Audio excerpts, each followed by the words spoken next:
Hello नमस्कार, स्वागत आहे तुमचं माझ्या यूट्यूब चॅनलवर. तर आपण आज बनवणार आहोत उन्हाळी स्पेशल कच्च्या कैरीची चटणी.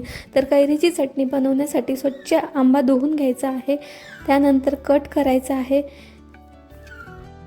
मी एका कैरीचे 2 भाग बनवून घेतले आहेत आणि आता एक भाग मी ठेवून देणार आहे आणि एका भागाची चटणी बनवणार आहे, कारण मला थोडीशी चटणी बनवायची आहे.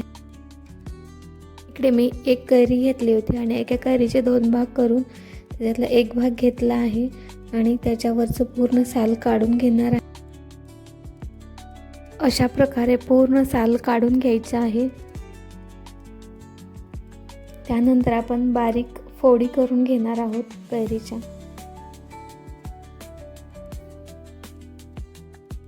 ही चटणी तर सर्वच बनवतात, पण प्रत्येकाची पद्धत वेगळी असते. तर ह्या पद्धतीने पण बनवून बघा. कैरीचं साल नाही काढलं तरी चालतं, तुम्हाला आवडत असेल तर नाही काढलं तरी चालेल. कैरीच्या छान अशा बारीक फोडी बनवून झाल्यानंतर मी ओलं खोबरं घेतलं आहे थोडंसं आणि ते पण कट करून घेतलं आहे. आता एका बाउलमध्ये कट केलेल्या कैरीच्या फोडी आणि कट केलेलं ओलं खोबरं आपण घेणार आहोत.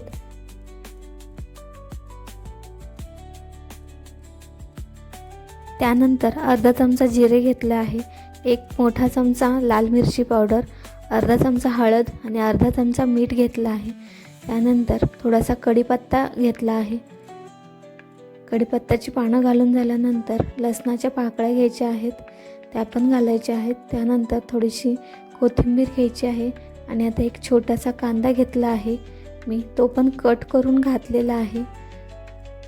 मला जास्त कांदा घालायचा असेल जास्त पण घालू शकता. त्यानंतर थोडेसे धने 1 चमचा घातलेले आहेत. एक मिक्सरचा जार घ्यायचा आणि त्यामध्ये सर्व एकत्र केलेले पदार्थ घालून घ्यायचे आहेत. त्यानंतर बारीक वाटून घ्यायचं आहे. थोडंसं जाडसर झालेलं आहे, तर त्यामध्ये थोडंसं आपण पाणी घालून छान बारीक वाटून घ्यायचं आहे. तर अशा प्रकारे छान बारीक वाटून झालेलं आहे. तर आता आपण ही चटणी एका बाउलमध्ये काढून घेणार आहोत आणि आता तडका द्यायचा आहे. तर तडका देण्यासाठी ते मी तडका पात्र ठेवून घेतलेलं आहे. ते गरम झाल्यानंतर आपण तेल घालून घ्यायचं आहे.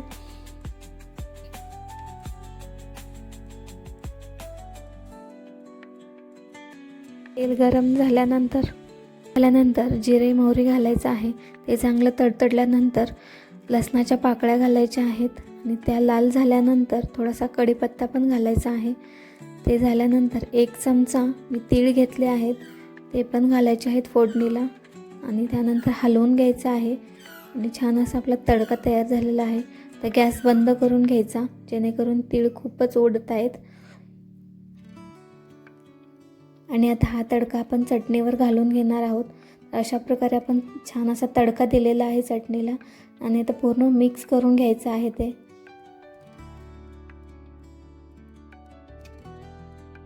इकडे चटणी पूर्ण अशी मिक्स करून झाल्यानंतर आपली चटणी तयार झालेली आहे. तर चटणी कशी वाटली नक्की सांगा. आवडली असेल तर लाईक करा, चॅनलला सबस्क्राईब करा. तर भेटूया नेक्स्ट व्हिडिओ घेऊन, नेक्स्ट रेसिपी घेऊन. तोपर्यंत बाय बाय. व्हिडिओ पूर्ण बघितल्याबद्दल धन्यवाद.